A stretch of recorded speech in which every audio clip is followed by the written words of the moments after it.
সকাল সকাল আজকে ঘুম থেকে উঠে না এত ভালো লাগছিল। অনেক দিন পর হোটেলে এরকমভাবে আমি সময় স্পেন্ড করছি। কাজের চাপে সত্যি কথা বলতে বাড়ি থেকে একেবারেই বেরোনো হয় না, আর এতদিন পর ঘুরতে এসে এত রিল্যাক্সড লাগছে যে কী বলবো। তো আজকে উঠেছিলাম অনেক বেলায়, ওঠার পর বিছানা ছেড়ে উঠতেই ইচ্ছা করছিল না ঠান্ডার কারণে, কিন্তু শোনার জন্য খাবার করতে হবে, তো সেজন্য উঠতে হলো। তো রাইস কুকারেই আমি বানিয়ে ফেললাম হচ্ছে সুজির হালুয়া, যেটা সোনা প্রত্যেক দিনই সকালে খায়, আর এটা করতে খুব একটা বেশি সময় লাগে না। ঝটপট করে সোনাকে খাইয়ে দিয়ে গেছিলাম ব্যালকনিতে। ওমা, ব্যালকনিতে গিয়ে দেখলাম অদ্ভুত এক দৃশ্য। একটা মা গরু আর কি বাচ্চা দিচ্ছে, সেটা আমি ওপরে ব্যালকনি থেকে দেখতে পাচ্ছিলাম। আর এত অবিকল দৃশ্য আমি এর আগে কখনো দেখিনি। সকালবেলা ঘুম থেকে উঠে ব্যালকনির এই ফ্রেশ হাওয়াটা এত ভালো লাগে।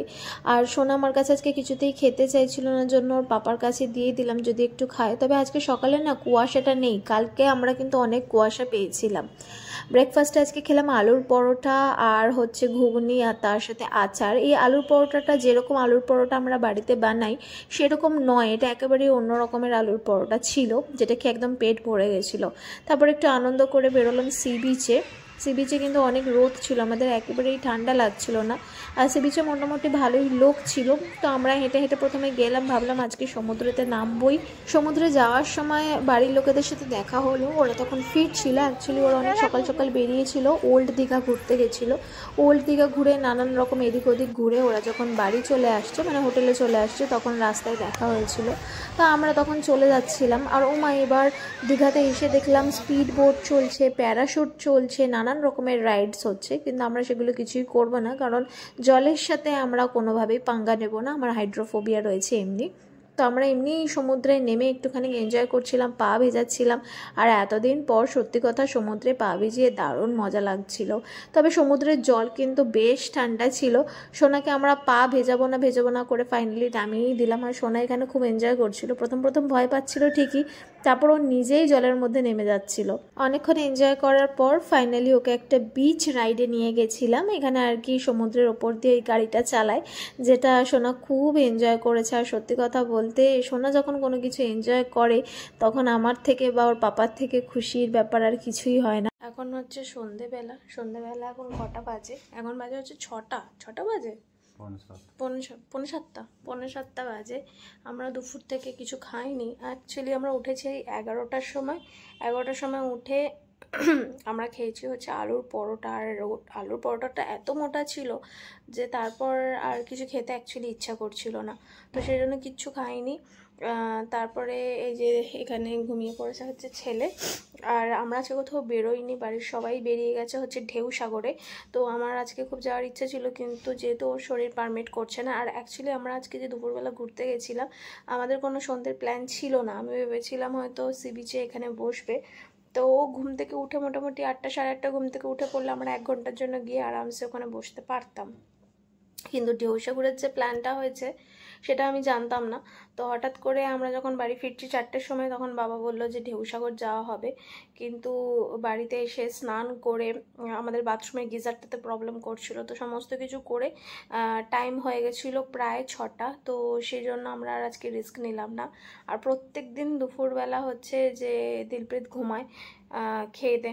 তো আজকে যদি আমি না ঘুম পাড়াই, কালকে আবার ওর শরীরটা খারাপ হয়ে যাবে। এমনি ওর মেডিসিন চলছে সর্দি কাশির, তো সেই জন্য আমরা আজকে অপ্ট করলাম যে ঘরেই থাকবো। ও উঠে যাক, ওকে নিয়ে একটু ঘুরতে যাব বাইরে, ব্যাস। তাছাড়া আর আজকে কিচ্ছু না। তো দুপুরবেলা আমরা কিছুতেই খাইনি। এবার এত খিদে পেয়েছে যে আমরা এখানে এই মেনু চার্ট থেকে অর্ডার করলাম খাবার। এখনও খাবার আসেনি, মোটামুটি আধ ঘন্টা তো হয়ে গেল না? আধ ঘন্টা হয়ে গেছে। এবার একটুখানি ফোন করে দেখি, আরেকবার অ্যালার্ট করি। তো রাত্রিবেলা হয়তো বাইরে কোথাও গিয়ে খাবো, গিয়ে হোটেলে খাবো না আর। বাট এখন এত খিদে পেয়েছে, আমরা অর্ডার করেছি হচ্ছে ভেজ শেজওয়ান চাউমিন, আর তার সাথে হচ্ছে ক্রিসপি চিলি পনির। তো এটা একটুখানি খেলে এখন আপাতত একটু বডিতে স্ট্রেংথ আসবে জন্য অর্ডার করা হয়েছে, কিন্তু এখন অবধি তো এসে পৌঁছালোই না। Don't know. এই বেল বেজেছে, খাবার চলে এসেছে।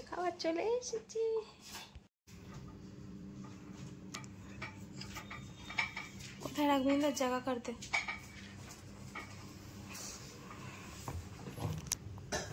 टेबल के ऊपर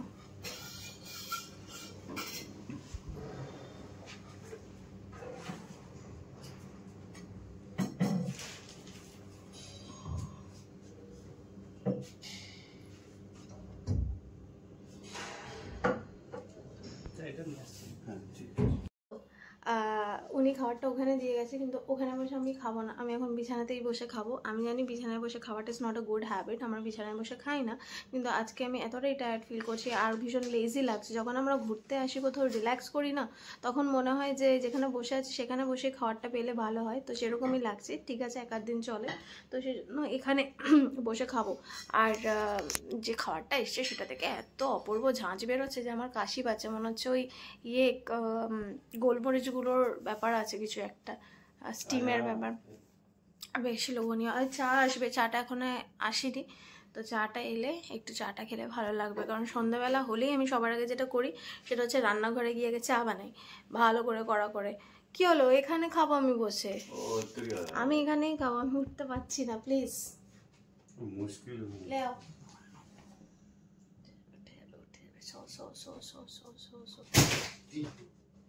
কি ফেলছে করছে, प्लास्टिक नहीं लगा हुआ है, जल्दी ले आओ ना। খাওয়ার সামনে পড়ে থাকলে বসে থাকা যায় না। ট্যাং ট্যাং, একটু লাইটটাও জ্বালাতে হবে। ট্যাং ট্যাং ট্যাং। কালকে আমরা শিফট করছি ওল্ড দীঘাতে, তো ওল্ড দীঘাতে যে যাব সেখানে এখন অন্য রকমের আমাদের কিছু প্ল্যানিংস রয়েছে, তো সেগুলো সব কালকেই বোঝা যাবে। ওল্ড দীঘাতে এখন আর ভালো লাগে না অ্যাকচুয়ালি, এত ঘিঞ্জি হয়ে গেছে ওল্ড দীঘাটা, যে নিউ দীঘার মতো এখন আর ওই ব্যাপারগুলো ওল্ড দীঘায় নেই। তো সেই কারণে সত্যি কথা বলতে আর ওল্ড দীঘায় ভালো লাগে না, কিন্তু ঠিক আছে, ফ্যামিলির সাথে এসছে, ওদের পছন্দ, তো কয়েকটা দিন ওখানেও থাকতে হবে, তাছাড়া উপায় নেই। যাই হোক, হচ্ছে আমাদের গুড ফুড ফর সন্ধেবেলা। এর মধ্যে নুডলস আছে, ওরা প্রত্যেকটা খাবার এরকমভাবে না প্যাক করে দেয়। আর এইটা হচ্ছে আমাদের ক্রিসপি চিলি পনির, যেটা আমরা এক্ষুনি হামাম করে খেয়ে নেবো গপ গপ করে। तो भाई रिव्यू बताओ, रिव्यू कैसा लगा? इसका अच्छा रिव्यू। ক্রিসপি চিলি পনিরটা আমরা এক প্লেট প্রথমে খেয়েছি, নুডলসটা খেয়েছি, খেয়ে এত ভালো লেগেছে। চা ছিল, চা খেয়েছি, তারপরে আরেকটা প্লেট অর্ডার দিয়েছি, যেটা ইন্দার এখন খাচ্ছে আর কি।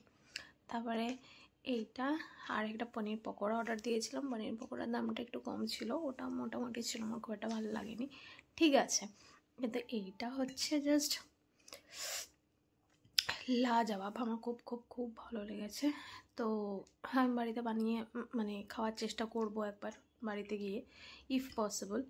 আর আরেক কাপ চা অর্ডার দিলাম, যেটা হচ্ছে ইন্দারের জন্য। ক্রিম পনির লাগবে, ক্রিম পনির না হলেও চলবে, নর্মাল পনিরও চলবে।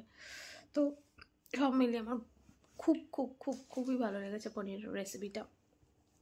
এই হোটেলের একটা জিনিসই যেটা হচ্ছে টুকটাক খাবারের দাম একটু বেশি, মানে নুডলস, পনির, মানে যে কোনো খাবারের দাম তুলনামূলকভাবে, মানে দীঘায় যে দাম হওয়ার কথা, মানে বাইরে আর কি, তার থেকে একটু বেশি, কিন্তু প্রত্যেকটা খাবার মানে খুব টেস্টি।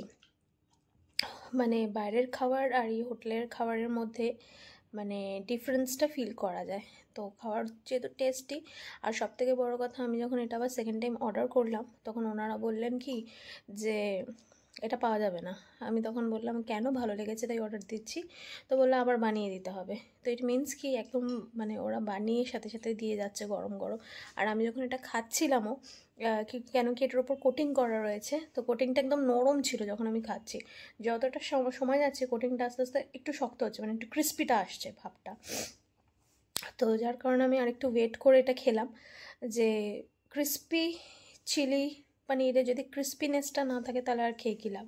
তো ওই যখন ওরা দিয়ে গেছে তখন ওটা এতটাই নরম ছিল, ওটার মধ্যে ক্রিস্পিনেসটা ছিল না। তো ইট ইন্ডিকেটস কি যে খাবারগুলো ওরা প্রোভাইড করছে সেটা হচ্ছে ফ্রেশ এনাফ। সোনা ঘুমিয়ে পড়েছিল, তারপর ওই ঘরে দাদু ঘুমাচ্ছিল, তো আমি ভাবলাম একটু দাদুর কাছে যাই। তো দাদুর রুমে যখন রুমটা খুলতে গেলাম, দেখলাম ভেতর থেকে লক করা। তারপর দুমদুম করে দরজায় আওয়াজ করলাম, নক করলাম, তারপর একটু বদমাইশি করে বেলটা টিপছিলাম, অনেকবার করে টিপছিলাম দাদুকে একটুখানি ডিস্টার্ব করার জন্যই। তো দাদু ভেতর থেকে রেগে যাচ্ছিল, কারণ দাদু বয়স্ক, উঠতে হাঁটতে চলতে অনেকটা সময় লাগে। তো ভেতর থেকে অনেক চিল্লামিল্লি করছিল যে দাঁড়ারে দাঁড়ারে গেট খুলছি। তো যাই হোক, বাড়িতে মানে হোটেলে কেউই নেই, সবাই গেছে হচ্ছে ঘুরতে।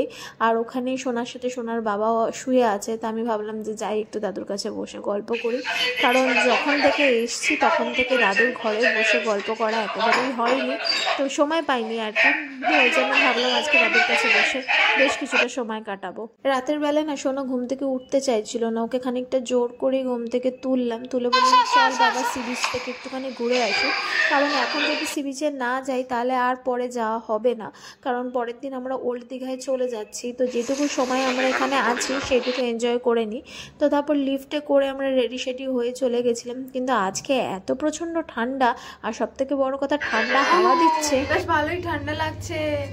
এখানে পিকুকে দুটো করে সোয়েটার, দুটো করে প্যান্ট, মাংকি টুপি পরিয়ে দিয়েছে, কারণ বুকগুল লেগেছে একটু ঠান্ডা, আগে থেকে ঠান্ডা লেগেছিল, সমুদ্রের জলে পা ভিজিয়ে আরো লেগে গেছে ঠান্ডা।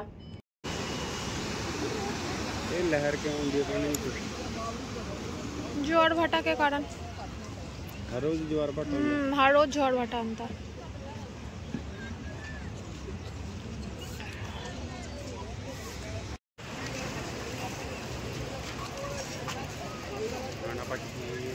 দেখ মাম্মাম, আমরা যখন সি বিচে গেছিলাম, ওই যে বললাম বাড়ির সকলে অলরেডি সি বিচে গিয়ে তখন ঘোরাফেরা করছে, তো তখন মা বাবা মেসো মাসি দাদু পিসি সবার সাথে দেখা হলো। তারপর আমরা সবাই মিলেই আর কি নিউ দীঘার মার্কেটটা ঘুরছিলাম। অনেকেই না নিউ দীঘাটা পছন্দ করেন না, এটা ভেবে যে নিউ দীঘাটা একটু খোলামেলা টাইপের জায়গায় বা অনেক বেশি কনজেস্টেড নয়, লোকজন অনেক কম, তুলনামূলকভাবে ওল্ড দীঘায় লোকজন অনেক বেশি, অনেক ঘিঞ্জি, কিন্তু কোথাও না আমার মনে হয় নিউ দীঘাটা অনেক বেশি ভালো, নিট অ্যান্ড ক্লিন। সেই জন্য হয়তো পরবর্তীতে একই রকম হয়ে যাবে বই কি, কিন্তু মানে বেশ ভালো লাগে আমার নিউ দীঘাটায়। তো যাই হোক, কালকে ওল্ড দীঘায় চলে যাব, জানি না ওল্ড দীঘা এক্সপিরিয়েন্স কীরকম হবে, কিন্তু আজকে রাত্রিবেলা যে হোটেলটাতেও খেতে এসেছিলাম আমরা, সে হোটেলটাতেও বেশ ভালো খাবার দিয়েছিল। আপনারা না নিউ দীঘায় এলে আশেপাশে এত খাবার হোটেল পাবেন যে অসুবিধা কিছুই হয় না। ওল্ড দীঘায় তুলনামূলকভাবে অনেক বেশি খাবার হোটেল, কিন্তু এখানে যে কটা খাবার হোটেল প্রত্যেকটা হোটেল খুব নিট অ্যান্ড ক্লিন আর ভালো। আমরা নিয়েছিলাম একটা এগ তড়কা, একটা ভেজ আর মিক্স ভেজ আর কি, আর তার সাথে নিয়েছিলাম একটা পনির বাটার মশালা। তো প্রত্যেকটা রান্নাই তুখার ছিল, আমরা রুটে দিয়ে খেয়েছি। তো এই যে পিছনে যে রেস্টুরেন্টটা দেখা যাচ্ছে টোকিও ইন, তো ওই রেস্টুরেন্টটাতেই আমরা খেয়েছিলাম, খুব ভালো লেগেছে, প্রত্যেকটা খাবার খুব ভালো লেগেছে। আর সত্যি কথা বলতে নিউ দীঘায় আমরা মানে মোটামুটি দুদিন ধরে যা খাচ্ছি প্রত্যেকটা খাবার খুব টেস্টি। আর অনেকেই আছেন যারা বয়স্ক, পেট টেট খারাপ হওয়ার ব্যাপার থাকে, কারোর কিন্তু কোনো সমস্যা হয়নি। তো তখন অনেক রাত হয়ে গেছে আর ঠান্ডাও লাগছিল। তো ফাইনালি আমরা হোটেলের সামনে চলে এলাম, আর এটা হচ্ছে আমাদের হোটেল জিত, যেটাতে আমরা দুদিন রইলাম। তো কালকে চেক আউট দীঘা মানে নিউ দীঘা থেকে, তারপর দেখা যাক ওল্ড দীঘা এক্সপিরিয়েন্স কীরকম হয়। তো দেখা হচ্ছে পরের ব্লগে। টিল দেন সকলে ভালো থাকবেন। আজকে